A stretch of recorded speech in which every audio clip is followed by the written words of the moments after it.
Greetings! Is your car hiding something from you? If you're anything like me, there are loads of things we use every day, like smartphones, computers and more, where we don't even realise half of what they can actually do. And the same goes for cars. With all the tech packed into modern vehicles, it's completely normal not to know everything they're capable of. In today's video, I'm going to show you a few features, ones that I'd say 90% of cars have, that are staring us right in the face, but often go unnoticed. These aren't exactly high-tech features. In fact, they're more on the analog side, but they're still incredibly useful and surprisingly overlooked. So here are 3 hiding in plain sight car features you may or may not know about. These can be especially handy if you've just picked up a new car or are driving a rental or maybe even a friend's car. Let's kick things off with the first sneaky little feature that nearly all cars have, but it's easy to miss. By the way, I'm ignoring electric vehicles here for the moment. This is definitely one that stares all drivers right in the face. When you look at your dashboard, have you ever noticed a little arrow alongside the fuel pump icon? This has to be one of the most handy things to know if you're not in your own car as you drive into a fuel station, as it tells you which side your fuel filler flap is located.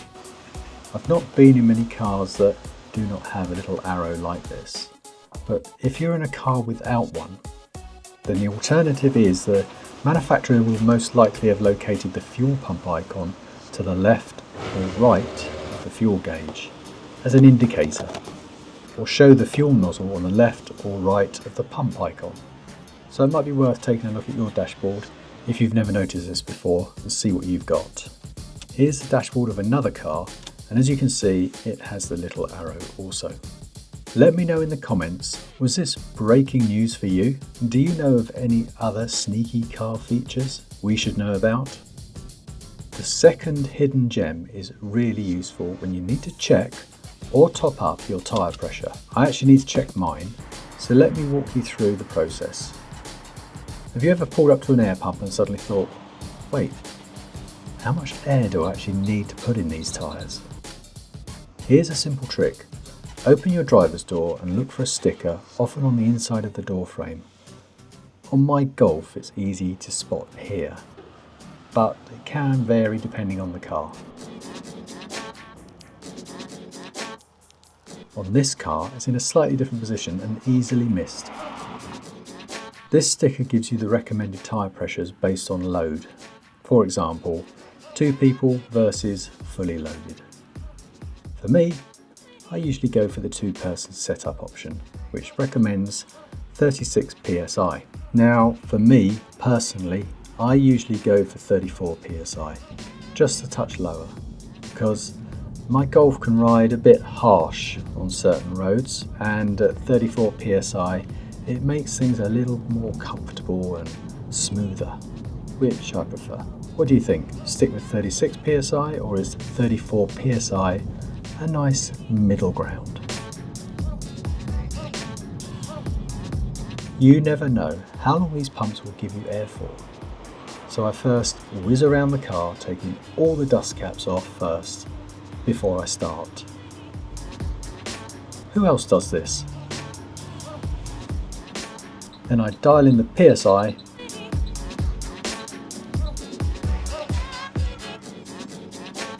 and off we go.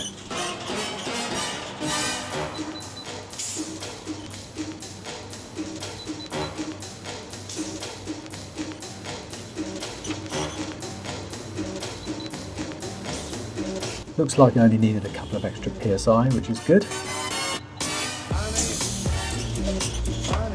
Once you're done, don't forget to reset your tyre pressure monitoring system.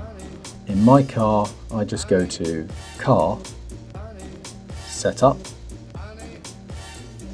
Tyres, Set, and Confirm. and I'm all done and good to go.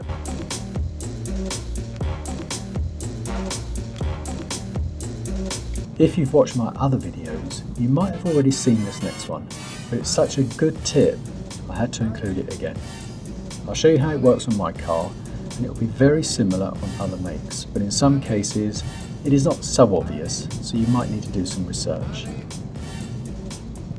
It's a get you out of trouble feature that should mean you can get into your car if your key fob battery dies. Here's how it works on my car. There's a hidden mechanical key slot in the driver's door handle. On my VW, I just remove a blanking plate using the key itself. There's a small notch just located underneath.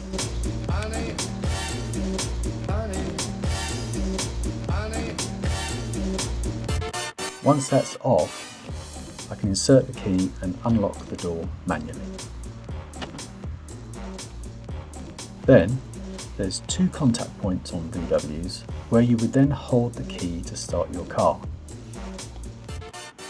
One is along the steering wheel column here, where the key symbol is, and also the stop-start button here. You should have similar in your car, I would have thought.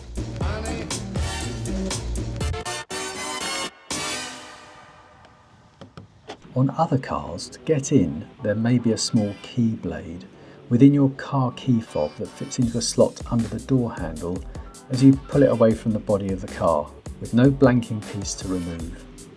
So something to look out for. Or you may have an app that will open the car, if you're flash.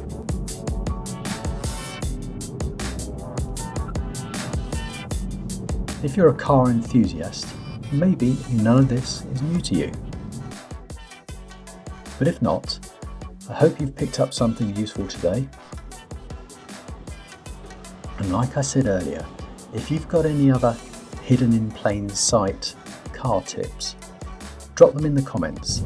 I'd love to learn a few new ones myself. Thanks for watching, and I'll see you in the next one.